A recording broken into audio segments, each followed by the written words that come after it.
Une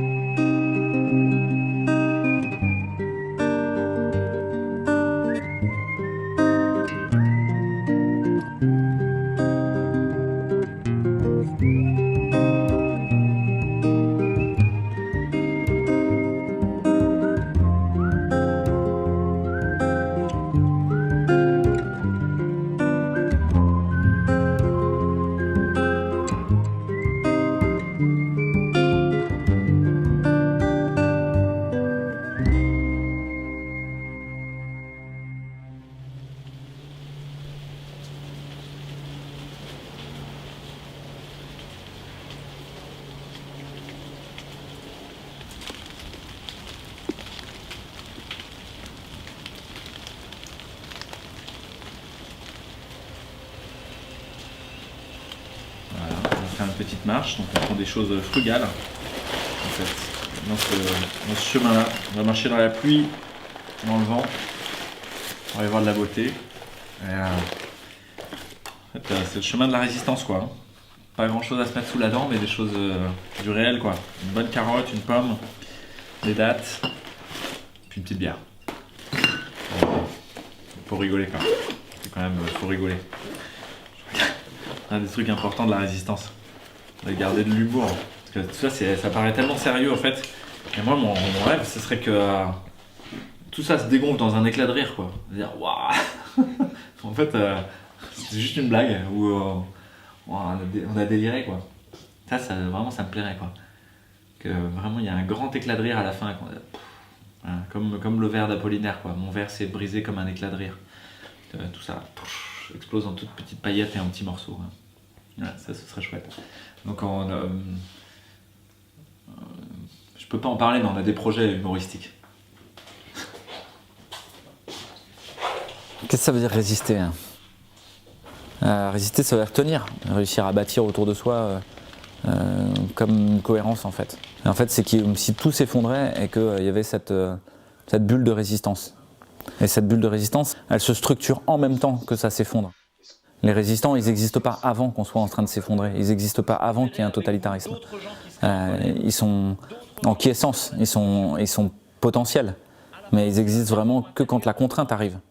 Et quand la contrainte arrive, là, ils prennent leur forme. Et ils prennent leur forme la plus belle, en fait. Parce que résister, c'est héroïque, en fait. C'est tous ces gens qui essayent de dégoogliser Internet. Et puis après, on a pris du temps vraiment pour essayer de faire sortir un très beau site. Mais il était très lourd à gérer. Et donc on a sorti résister, pour moi, ça veut dire aussi être capable de mettre des bâtons dans les roues, en fait. Être capable de mettre des grains de sable dans l'engrenage. Être capable de freiner une mécanique d'effondrement. Moi, je me fais pas d'illusions sur le fait que ça va pas être facile, en fait. Mais je me suis jamais fait d'illusions là-dessus. La vie, c'est pas fait pour être facile. La vie, c'est pas fait pour être confortable, en fait. Le confort, c'est pas un but en soi. C'est pas une attente.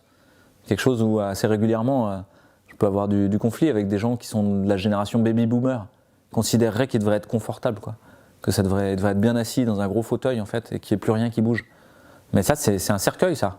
L'endroit le plus confortable, c'est là où il y a des festons, des froufrous, et où vous bougez plus une bonne fois pour toutes, quoi. Moi, je pense qu'on a tous une mission de vie, en fait. Que l'appel, il résonne depuis qu'on est tout petit, en fait.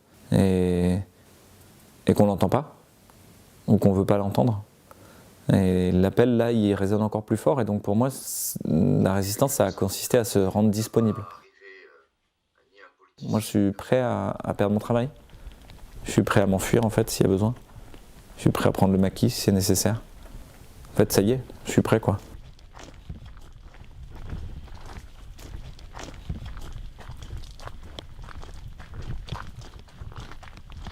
Résister, c'est marcher par tous les temps en fait. Continuer à marcher sous la pluie, sous la neige, avec les grêlons, dans les cailloux, sur un beau petit chemin en sable. En fait, des fois c'est facile, des fois c'est dur.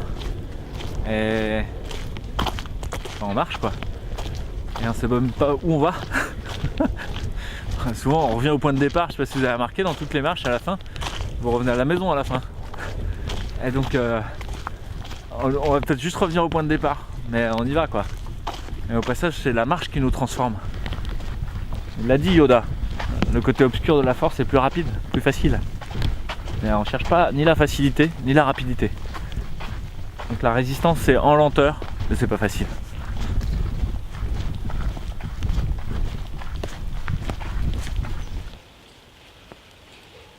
La crise qu'on traverse, elle est nécessaire. Elle est non seulement nécessaire, elle est utile. Utile à construire ceux qui doivent bâtir le monde de demain. Et les matériaux qui doivent bâtir le monde de demain. Donc, mais ça c'est cohérent avec l'idéologie dominante. Moi, je suis pas en train d'aller contre, c'est-à-dire l'idéologie dominante néolibérale mondialiste, elle part sur du capitalisme en fait. Du capitalisme comme la rotation de capital, comme plus grande majoration de profit, ce qu'on appelle la destruction créatrice chez Schumpeter. C'est-à-dire il faut bien détruire pour recréer quelque chose.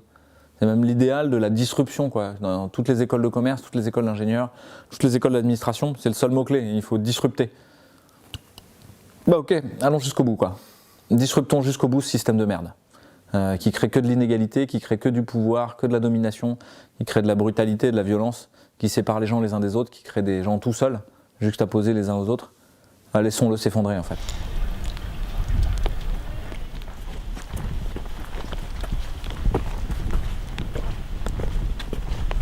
Le parc de Lily Pastré.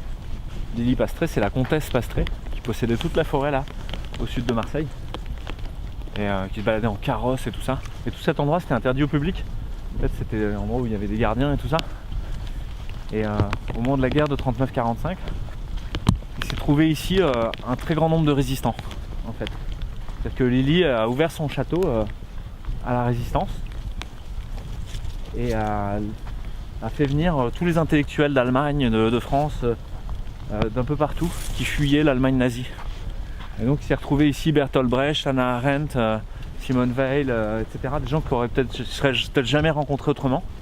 Mais en fait, ils se sont rencontrés à ce moment-là, dans ce moment de résistance. Juste avant de finir par s'enfuir vers l'Espagne ou vers l'Angleterre, ou vers l'Angleterre ou les États-Unis. Et donc ça reste un haut lieu d'une espèce de flamboiement intellectuel et culturel au moment de la guerre, grâce à Lily Pastré. On habite là, quoi. C'est ça qui est en train de se passer. Aujourd'hui, vous demandez aux gens à quoi ils aspirent. En fait, il y a une partie des gens, ils aspirent à avoir plus de confort, plus d'iPhone, plus d'iPad, plus de vacances en Thaïlande, plus de... Ok, mais ça forme pas un nous, quoi. Ça, c'est juste des produits de consommation qui répondent à une espèce de pulsion de désir immédiate, mais qui ne vous nourrissent pas de l'intérieur. Qu'est-ce qui vous nourrit? À quoi vous aspirez? À quoi vous avez vraiment envie de... Vers quoi vous avez vraiment envie d'aller? C'est quoi le fil rouge de votre vie? Les gens, on leur pose même plus la question. On leur fait penser que c'est quelque chose de secondaire, que c'est quelque chose qui est destiné aux rêveries du week-end ou à quelques petits moments clés. Mais en fait, ils n'ont même plus de week-end, parce qu'en fait, comme on leur fait miroiter une société de loisirs, et de l'autre côté des travaux à la con qui servent à rien, et dans lesquels on passe leur temps à les maltraiter, et où ils vont rêver de leur société de loisirs, où ils pourront consommer tout à loisir, et où tout sera automatique, depuis la conduite de leur voiture, en passant par l'ouverture de leur rideau, en passant par appeler leurs copains sur le truc, ils n'auront plus qu'à le dire, appelle machin, et ça le fait à leur place. Mais justement, ça remplit pas une vie en fait. C'est juste, ça empêche de regarder en face le trou béant spirituel qui est de quoi je veux que ma vie soit remplie en fait. Et quand on creuse un peu, que les gens qui ont posé cette question-là, de quoi je veux que ma vie soit remplie, en fait, on a toujours à peu près les mêmes questions, les mêmes réponses, quelles que soient les spiritualités, les cultures. Je veux que ma vie elle soit remplie de paix, de beauté, de partage, d'échange, de rigolade, d'étreinte, d'aventure, d'amour, de lumière et de joie. Et en fait, voilà, c'est ça le fil rouge, quoi.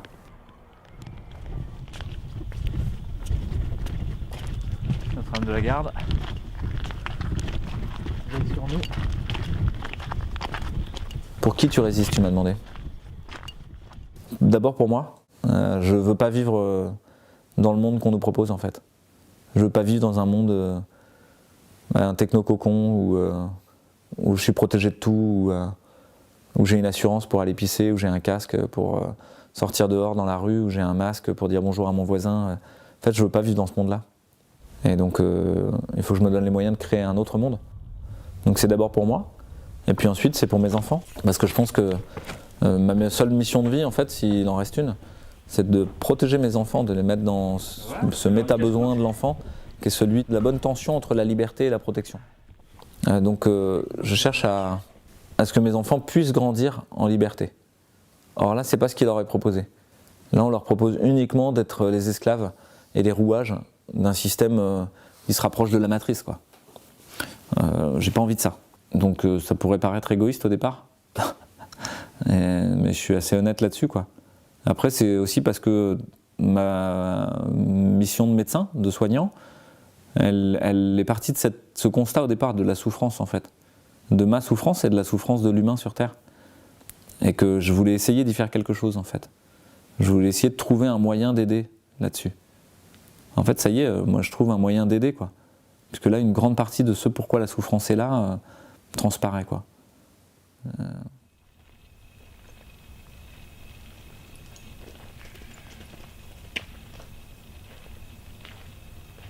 Le vol des chiens, On fait un reportage sur les résistants. les résistants de la botte Roland. Non, les résistants de maintenant. Contre le déferlement totalitaire.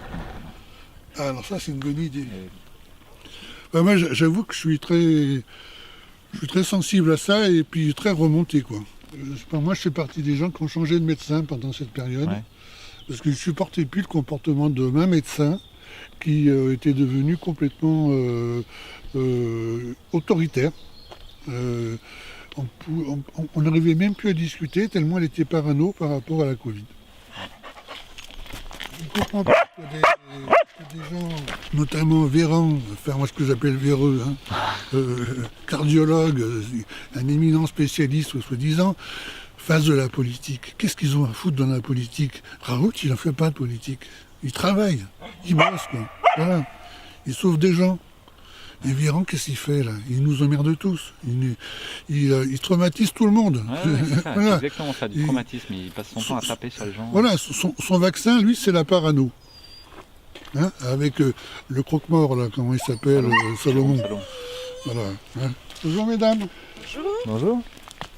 Faites un beau sourire, vous êtes filmés. Non, ça ira. Qu'est-ce que t'en penses, toi, Benji? Une jolie jeune femme comme ça et un masque, quel dommage. Comment?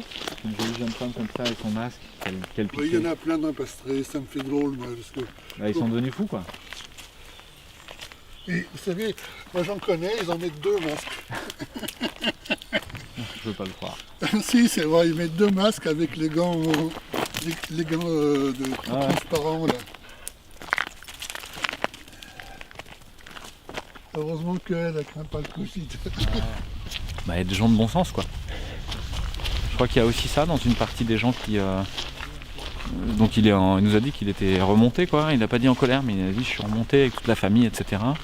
Et on est dans l'entraide. Ça, c'est une piste intéressante, c'est-à-dire on est vraiment dans essayer de tenir, quoi, de tenir le coup en s'entraidant.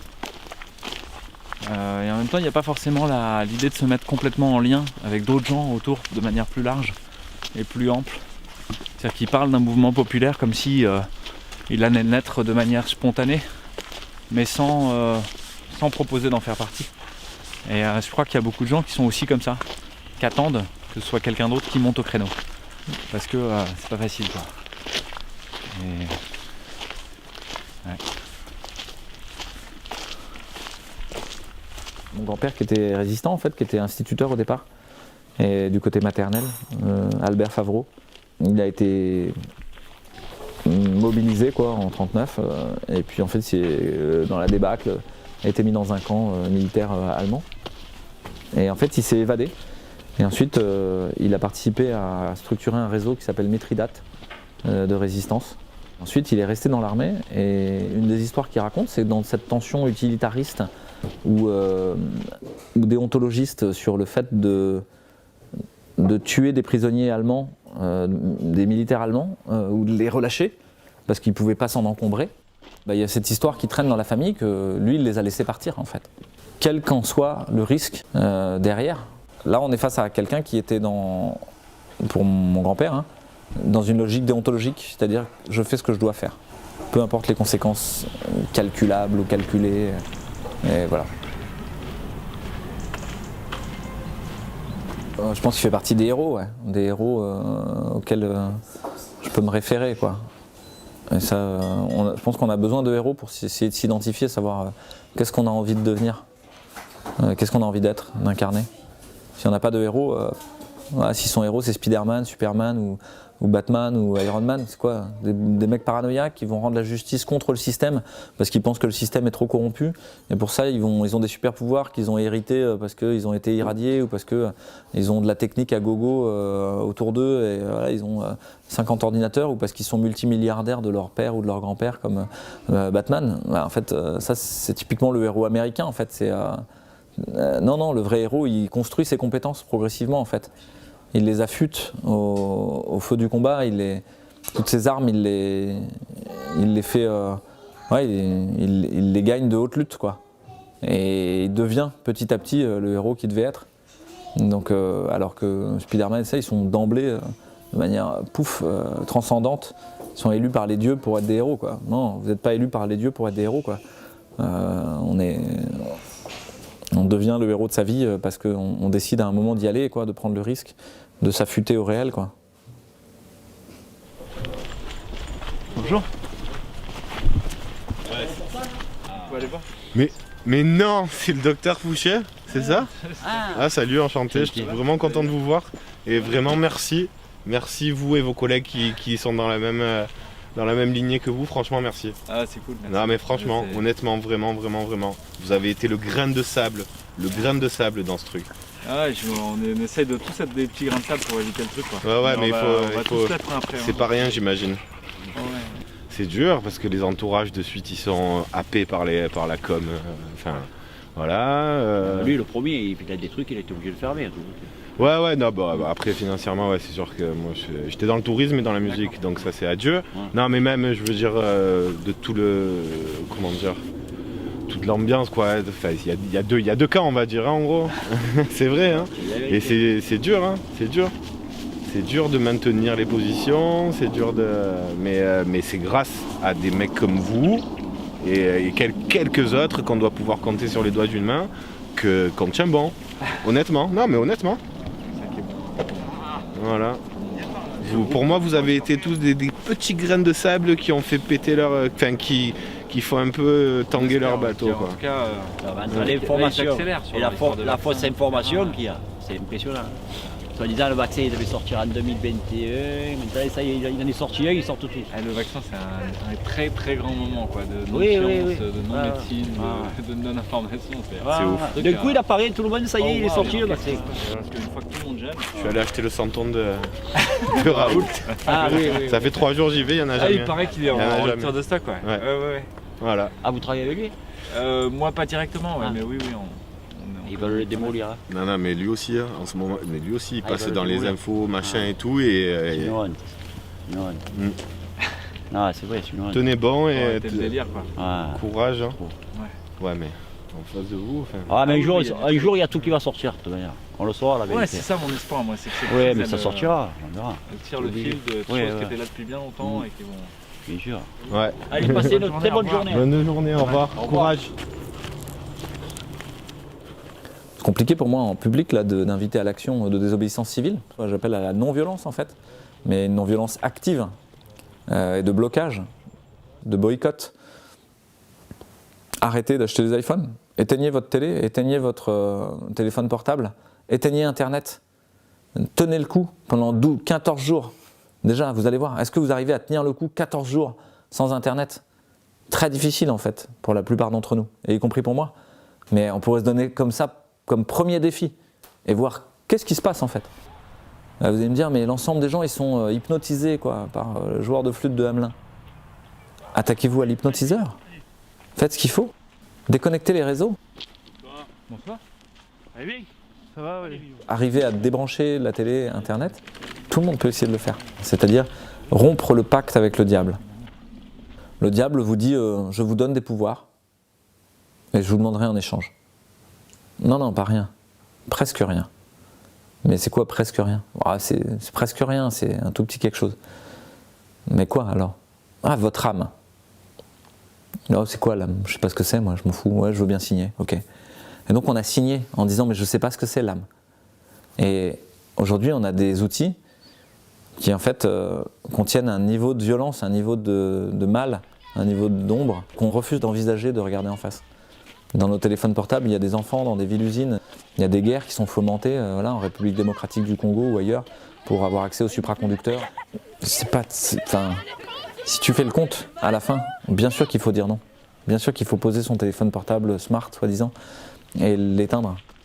Je peux vous assurer pour l'avoir fait qu'à 14 jours de déconnexion, tout s'apaise en fait. La réalité revient en force.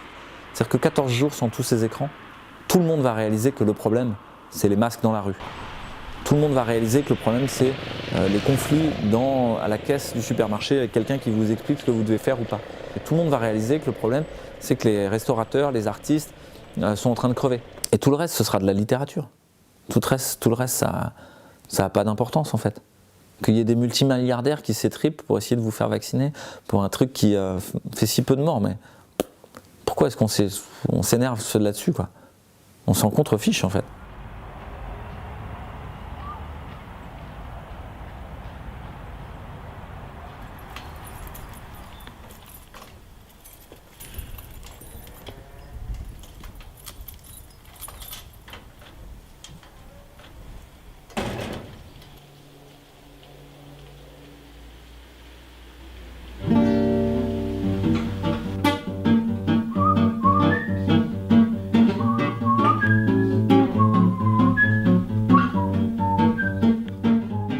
Christiane Singer, elle parle du bon usage des crises.